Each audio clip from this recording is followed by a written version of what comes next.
यीशु की स्तुति हो। यीशु को धन्यवाद। मेरे दोस्तों, आप सबका स्वागत है इस रविवार शाम की प्रार्थना में। हम सब एक साथ जुड़े हुए हैं हमारे भगवान की पूजा करने में। आज हम ज़्यादा सुन रहे हैं ईर्ष्या के बारे में, ईर्ष्या के अलग अलग चीज़ों के प्रभावों के बारे में सुन रहे हैं जिससे हम व्याकुल रहते हैं। आज क्रिस्टी हमारी मदद कर रही है यीशु की पूजा करने में। धन्यवाद क्रिस्टी, यीशु की स्तुति हो। अभी हम जैसे भगवान की पूजा करने को शुरू करने वाले हैं। अभी हम हमारे जीवन के हर एक क्षेत्र को लेके आए भगवान के सामने जिसमें चंगाई की ज़रूरत है। बाइबल में लिखा है, यीशु ख्रिस्त औरत से बोलते हैं, तुम्हारे विश्वास ने तुम्हें चंगा कर दिया है। अभी हमें पता है कि यीशु ख्रिस्त हमें हमारे जीवन में हर एक चीज़ में चंगाई प्रदान कर सकते हैं। तो हम विश्वास करें और यीशु से विश्वास का वरदान ही मांगे। Hallelujah, hallelujah, hallelujah, hallelujah.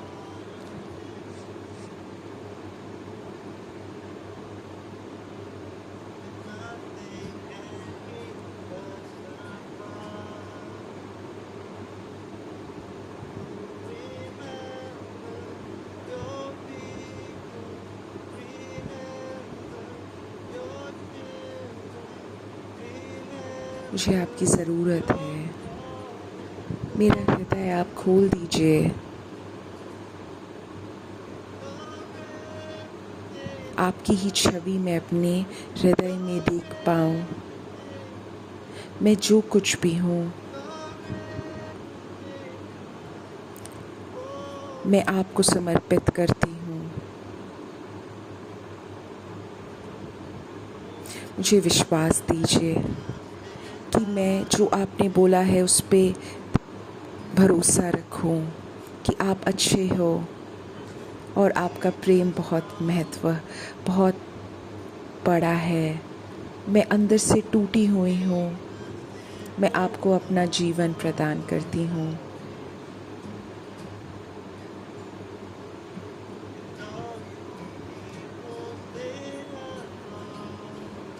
मुझे आपकी ज़रूरत है। मेरा हृदय आप खोल दीजिए।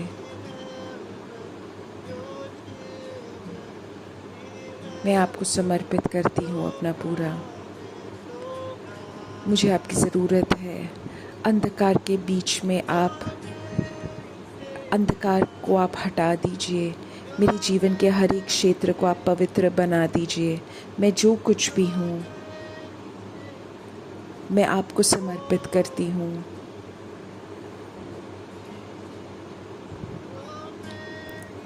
मुझे विश्वास दीजिए कि जो कुछ भी बोला है उस पे मैं भरोसा रख पाऊँ कि आप अच्छे हो और आपका प्रेम महान है। मैं अंदर से टूटी हुई हूँ। मैं आपको अपना जीवन समर्पित करती हूँ। हालेलुया। हम अभी भगवान को समर्पित करें हमारे जीवन के हर एक क्षेत्र को जहाँ पे हम टूटा हुआ अनुभव करते हैं, कुछ गुम हुए से अनुभव करते हैं। हर एक क्षेत्र जहाँ पे हमें नहीं पता कि हम किससे बात करें, और हम भगवान के उस विश्वास के लिए प्रार्थना करें। हे मेरे भगवान, जब मुझे नहीं पता मैं क्या कर रही हूँ, जब मुझे नहीं पता मुझे क्या करना चाहिए, और हम आपसे बोल रहे हैं कि हमें आपकी मदद की ज़रूरत है, और हम आपके विश्वास को ही बढ़ाएं। मुझे विश्वास दीजिए हे भगवान कि आपने जो कुछ भी बोला है मैं उस पे भरोसा रख पाऊँ कि आपका प्रेम कितना महान है। मैं अंदर से टूटी हुई हूँ। मैं आपको अपना जीवन समर्पित करती हूँ। हे मेरे यीशु, हे मेरे यीशु, मुझे आप विश्वास दीजिए कि मैं आपके बात पे विश्वास कर पाऊँ, भरोसा रख पाऊँ कि आप अच्छे हैं और आपका प्रेम इतना महान है। मैं अंदर से टूटी हुई हूँ, मैं आपको अपना जीवन समर्पित करती हूँ।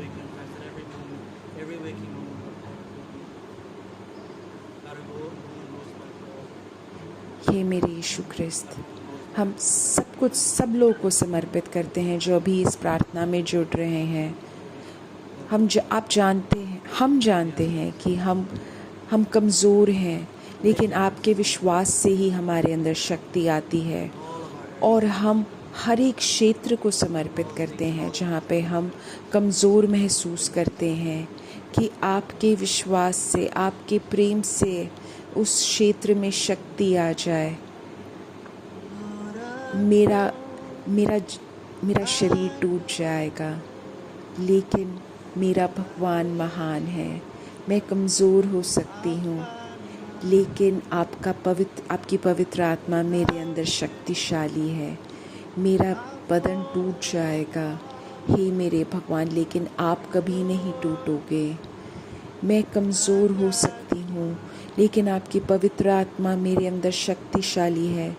मेरा बदन टूट जाएगा, लेकिन मेरे भगवान आप कभी नहीं टूटोगे।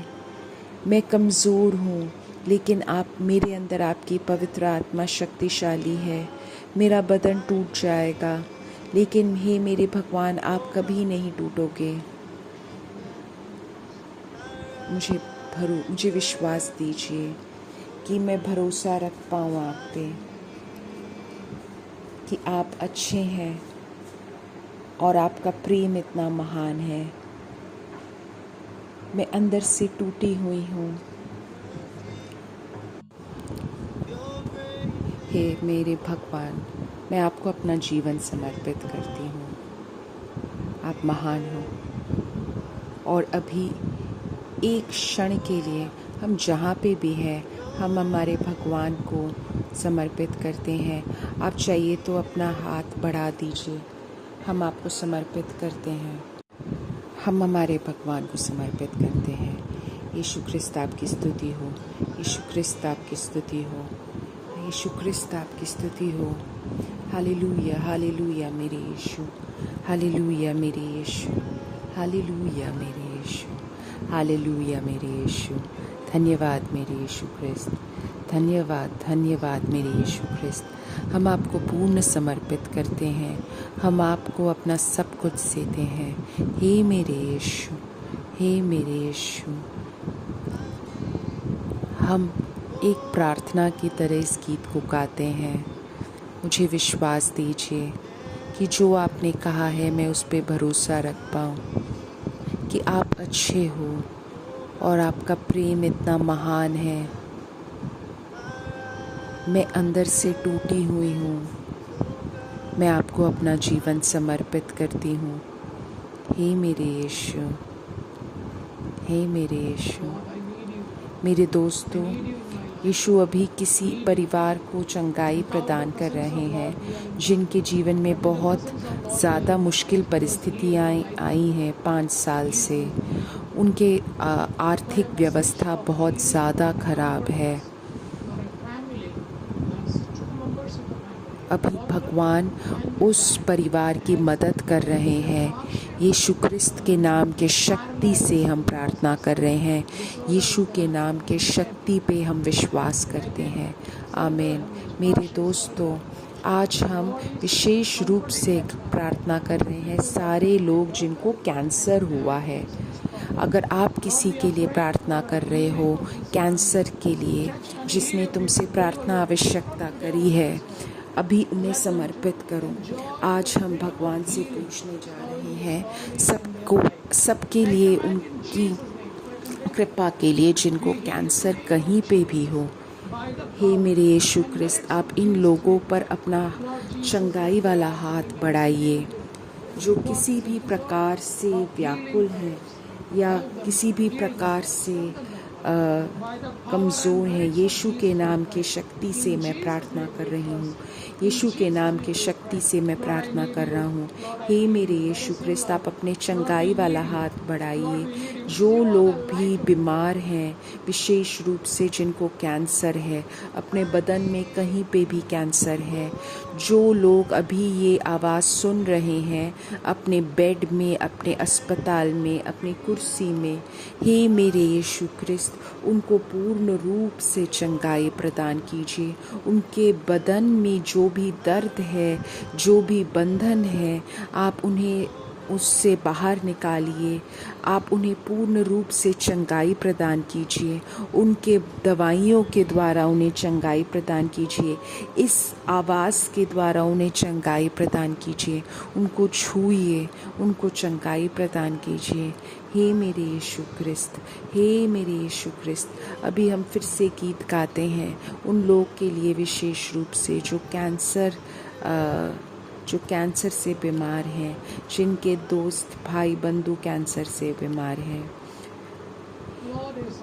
हे मेरे यीशु क्रिस्त, विश्वास दीजिए कि मैं भरोसा रख पाऊँ आपके बातों पे, कि आप अच्छे हो, आपका प्रेम महान है।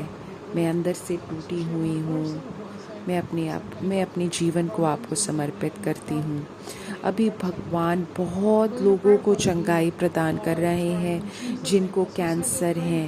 वो लोग जो यहाँ पे अभी जुड़ रहे हैं और जिन लोगों के पास ये लिंक आ रहा है, एक कोई इंसान है जो कोई विदेश देश में कार्य कर रहा है, वो उसका अपना देश नहीं है। उसको ना किसी प्रकार का अकेलापन महसूस हो रहा है। जहाँ पे वो रह रहा है उसको बिल्कुल अकेला महसूस हो रहा है। भगवान अभी उसकी मदद कर रहा है। हे मेरे भगवान, उन लोगों को आप अपना दिलासा दीजिए, उनको अपना प्रेम महसूस होने दीजिए। हे माता मरियम, आपकी प्रार्थना, आपकी सुरक्षा इन लोगों को महसूस हो। यीशु क्रिस्त के नाम से प्रार्थना करते हैं, यीशु क्रिस्त के नाम से प्रार्थना करते हैं, यीशु क्रिस्त के नाम से प्रार्थना करते हैं। अभी हम उन सब को समर्पित करते हैं जो अपने कार्य के वजह से वो किसी प्रकार का व्याकुलता महसूस कर रहे हैं। शायद उनके पास कार्य ना हो, या शायद उनकी कार्यस्थल में उनको कोई मुश्किल हो। फ़र्क नहीं पड़ता कि हम क्या प्रार्थना कर रहे हैं, यीशु क्रिस्त के नाम से उनके प्रार्थनाओं का उत्तर आएगा। हम यीशु क्रिस्त के नाम पे प्रार्थना कर रहे हैं। 3 बार यीशु का नाम बोलेंगे। यीशु, यीशु, यीशु, यीशु, आप अपनी कृपा प्रदान कीजिए। वो लोग जो कार्य ढूंढ रहे हैं, जो अपने कार्य स्थल में मुश्किल अनुभव कर रहे हैं, मदद कीजिए। यीशु क्रिस्त के नाम पे प्रार्थना कर रहे हैं, यीशु के नाम पे प्रार्थना कर रहे हैं। आमीन, आमीन। यीशु की स्तुति हो।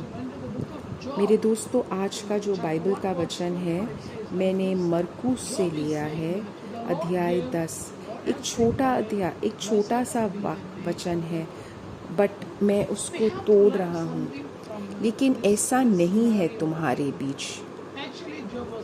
यीशु सिर्फ एक चीज़ पे बोल रहे थे, तुम्हारे साथ ऐसा नहीं है। यीशु एक पाप को बोल रहे थे। पवित्र आत्मा चाहते हैं कि ये पाप तुम्हारे जीवन में नहीं हो।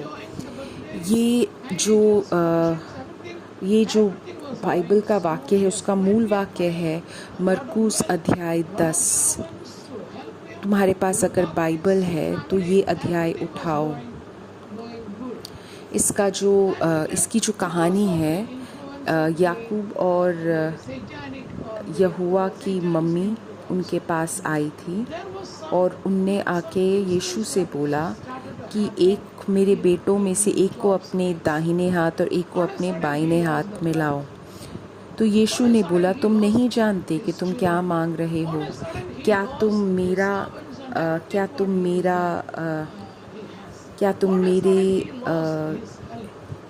मेरे दर्द को पियोगे? उनने बोला हाँ।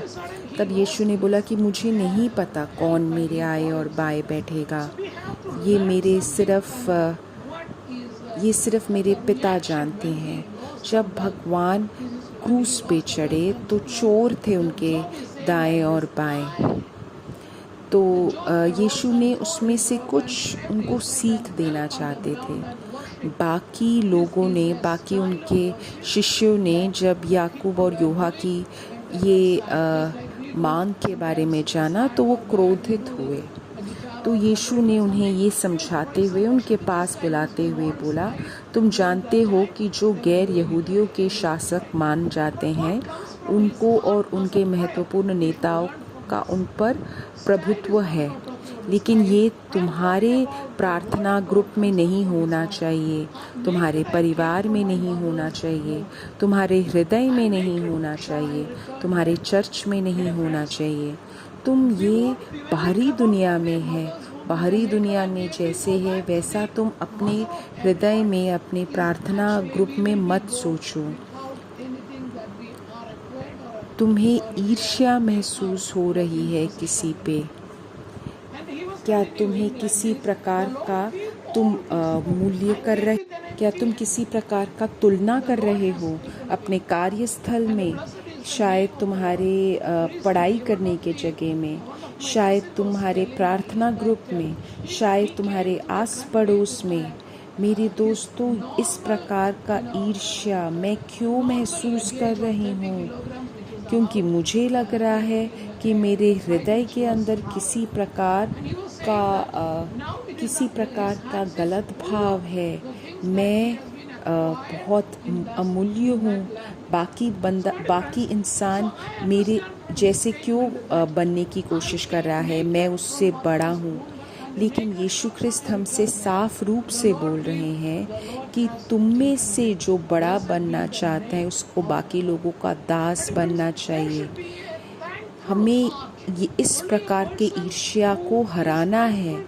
शायद तुम्हारे आस पड़ोस के साथ ईर्ष्या हो, किसी के पास एक नई कार हो तो तुम उनके से बेहतर कार को लेने की कोशिश कर रहे हो। शायद तुम्हारे कार्यस्थल में हो कि तुम्हें एक प्रमोशन चाहिए। शायद तुम्हारे प्रार्थना ग्रुप में हो जहाँ पे हम काम कर रहे हैं। लेकिन मेरे दोस्तों, यीशु बोल रहे हैं, लेकिन तुम्हारे बीच ऐसे नहीं होना चाहिए। तुम्हारे बीच में जो महान बनना चाहता है उसको, अगर स्वर्ग में महान बनना है तो उसको इस जीवन में सेवक बनना पड़ेगा, और ये बहुत मुश्किल कार्य है। यीशु अपना खुद की कहानी सुना रहे थे कि कैसे वो खुद सेवक बने। मनुष्य का पुत्र सेवा लेने के लिए नहीं, सेवा करने के लिए आया है। तो ईर्ष्या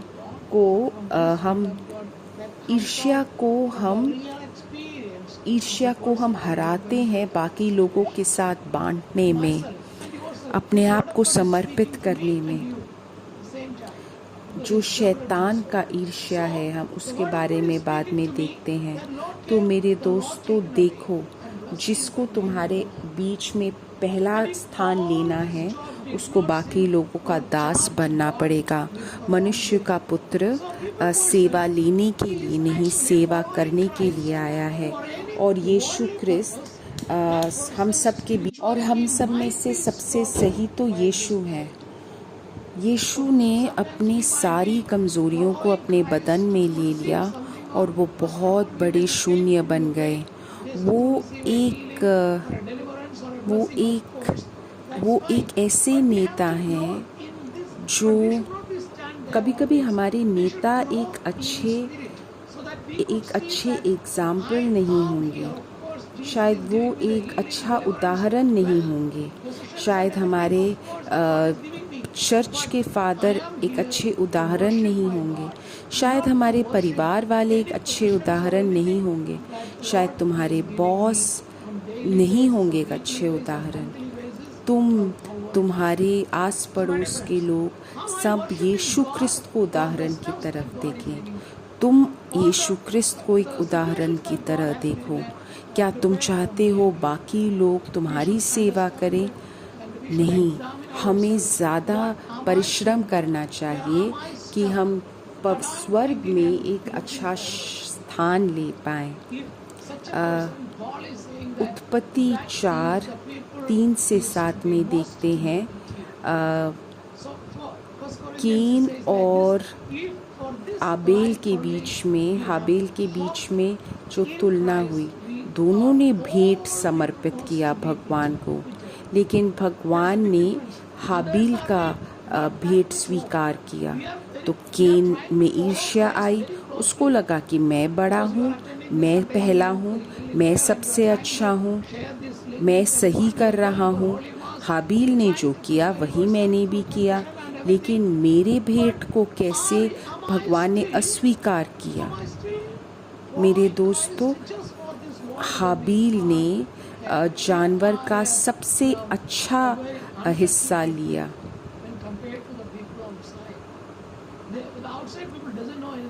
भगवान दिखा रहे हैं कि जब भेंट दे रहे हैं तब भी हमारे मन में क्या है, हम क्या समर्पित कर रहे हैं। केन के भेंट को भी तो भगवान ने केन के भेंट को क्रोध ले गया, अस्वीकार किया, तो केन को क्रोध आया। तो ईर्ष्या से क्रोध आता है। काफ़ी लोगों में क्रोध के वजह से अलग अलग चीज़ें होती हैं। शायद वो अपने आप का विनाश कर दें, शायद दूसरों का विनाश कर दें, शायद हत्या कर दें, विनाश अलग अलग रूप से, आध्यात्मिक तरीके से अपनी बदन को विनाश कर दे। यीशु भगवान केन को बोलते हैं कि कैसे क्रोध को बंद कर दें या ईर्ष्या को बंद कर दें। अगर तुम प्रेम से करो कि मैं भगवान को सबसे अच्छा भेंट स्वीकार कर रहा हूँ, सबसे अच्छा हिस्सा मैं समर्पित कर रहा हूँ, अगर तुम प्रेम में करो तो तुम इसको हरा सकते हो। मैं अपने कार्यस्थल में लोगों के साथ प्रेम भाव में बात कर रहा हूँ, सबसे अच्छा दे रहा हूँ, तब तुम ईर्ष्या को हरा सकते हो। तो मेरे दोस्तों, ये बहुत बड़ा पाप है ईर्ष्या।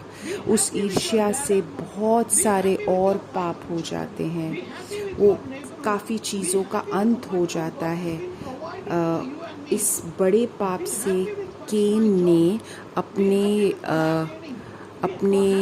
भाई की हत्या कर दी। हम क्यों अपने लोगों को हमारे सोच से हत्या करते हैं? हाँ, शायद हम सत्य में उनकी हत्या नहीं करते, लेकिन हम विचार में तो उनकी हत्या करते हैं। काफ़ी सारे लोग अपने सपनों में उनका हत्या करते हैं। काफ़ी बार इसका मूल कारण ईर्ष्या होगा। वो ईर्ष्या बड़ा होके क्रोध आ जाता है और फिर हम हत्या करते हैं। मेरे दोस्तों, मैं तुम सबको प्रोत्साहित करता हूँ कि तुम एक अच्छा इंसान बनो, तुम पाप स्वीकार करो। अभी हम बाइबल के और वचन सुनेंगे, वो ईर्ष्या के बारे में भगवान हमसे क्या बोल रहे हैं। याकूब उत्पत्ति 37:11 में लिखा है, यूसुफ ने भाई अपने उससे ईर्ष्या करते थे तो उसके पिता यह बात ध्यान में रखता था। यूसुफ के भाइयों के अंदर ईर्ष्या था। उस ईर्ष्या के वजह से क्रोध आया और उस क्रोध के वजह से उन्हें अपने बच्चे को अपने भाई को बेच दिया। मेरे दोस्तों, भगवान ने बाद में इस कार्य को बदल दिया, लेकिन क्रोध से उन्हें अपने भाई को बेच दिया। काफ़ी बार मैं और तुम यही कार्य करते हैं। हम शायद किसी के विरुद्ध नहीं कर रहे होंगे, लेकिन शायद उनके कार्य में हम कोई ना कोई बाधा लाने की कोशिश करते होंगे, क्योंकि हम प्रेम की कमी हो जाती है हमारे अंदर। बुद्धि 2:24 में लिखा है, शैतान की ईर्ष्या के कारण संसार में मृत्यु आया। भगवान ने संसार बनाया, मनुष्य को बनाया कि हम यीशु ख्रिस्त का पूजा स्थल बन जाए, लेकिन शैतान ये स्वीकार नहीं कर पाया। शैतान के ईर्ष्या के कारण इस संसार में मृत्यु आई, और जो लोग शैतान के हैं वो मरेंगे। उनके अंदर वो ये सब गलत कार्य वो महसूस करते हैं, गलत विचार वो महसूस करते हैं। मेरे दोस्तों, मैं तुम्हें प्रोत्साहित करता हूँ और इसके बारे में समझो, पढ़ो, ध्यान करो। याकूब 3:16 में लिखा है, क्योंकि जहाँ ईर्ष्या और स्वार्थपूर्ण महत्वाकांक्षाएं रहती हैं, वहाँ अव्यवस्था और हर प्रकार की बुरी बात रहती है। तो कैसे मैं अपने इन गलत विचारों को, इन नकारात्मक विचारों को कैसे मैं हरा सकता हूँ? 1 कुरिन्थियों 13वें अध्याय 4 वाक्य में लिखा है, प्रेम धैर्यपूर्ण है, प्रेम दयामय है, प्रेम में ईर्ष्या नहीं होती, प्रेम अपनी प्रशंसा आप नहीं करता। मेरे दोस्तों, मैं मूल चीज़ पे आता हूँ।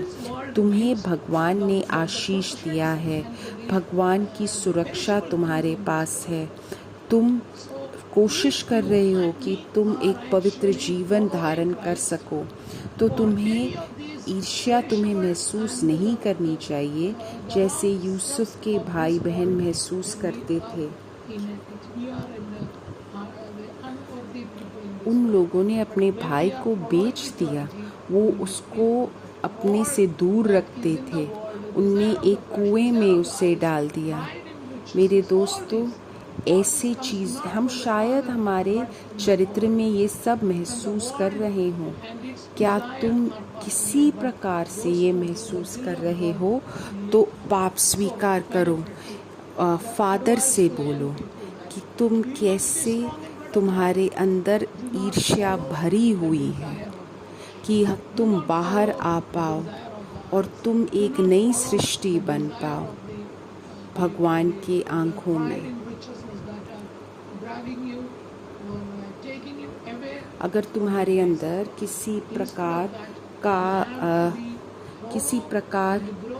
का क्रोध है, किसी प्रकार का स्वार्थ हो, कि शायद हम बहुत सारा यीशु ख्रिस्त को हम प्रार्थना कर रहे हों, लेकिन अगर तुम्हारे अंदर स्वार्थी महत्वाकांक्षा है, तो तुम्हारे अंदर क्रोध आएगा। सही महत्वाकांक्षा है बांटना, प्रेम करना। प्रेम ही है जिससे हम ये सब चीज़ों को हरा सकते हैं। प्रेम दयामय है, प्रेम धैर्यपूर्ण है, प्रेम में ईर्ष्या नहीं होती। हम उदारता की प्रार्थना करें। अपनी आंखें बंद करो और अपने हाथ को अपने हृदय पे रखो। तुम्हारे अंदर जो भी तुलनाएं हैं, जो तुम्हें भगवान से दूर लेके जा रही है, जिसके वजह से तुम विश्वास में जोर नहीं दे पा रहे हो, यीशु हमसे बोल रहे हैं, बाहर के लोगों की तरह तुम मत बनो। 99 लोग ऐसे होंगे, लेकिन तुम अलग हो। मेरे दोस्तों, ये बाकी लोगों के साथ प्रेम में रहो और भगवान की शक्ति तुम्हारी मदद करेगी। यीशु ख्रिस्त के नाम से मैं प्रार्थना कर रहा हूँ। जो भी किसी प्रकार का ये महसूस कर रहे हो, मेरे यीशु, आप अपने लोगों को आप मुक्ति प्रदान कीजिए। यीशु ख्रिस्त के नाम पे मैं प्रार्थना कर रहा हूँ, आप अपने लोगों को मुक्ति प्रदान कीजिए।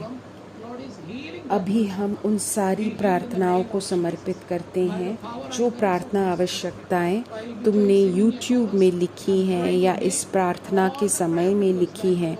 अभी उन सारी प्रार्थनाओं को मैं समर्पित करता हूँ। हे मेरे यीशु ख्रिस्त, आप मुझे चंगाई प्रदान कीजिए। हे मेरे यीशु, आप मुझे चंगाई प्रदान करते हैं। आपने अपना वचन भेजा और मुझे आपने चंगाई प्रदान करी। मेरे बीमारी को आपने दूर कर दिया। हे मेरे यीशु, आप मेरे चिकित्सक हो। एक इंसान जिसका हाथ में बहुत ज़्यादा, उसके हाथ में किसी प्रकार का कांपना है, जब वो पानी का ग्लास उठाता है तब उसका हाथ कांपता है। अभी भगवान उसको चंगाई प्रदान कर रहे। यीशु के नाम से प्रार्थना, उनसे चंगाई प्रदान कर रहे हैं। कोई एक परिवार है जो अपना घर बना रहे हैं। 1 हफ्ते से उनका काम रुका हुआ है। भगवान अभी उस परिवार की मदद कर रहे हैं। माता मरियम, आप उनके लिए प्रार्थना कीजिए। यीशु क्रिस्त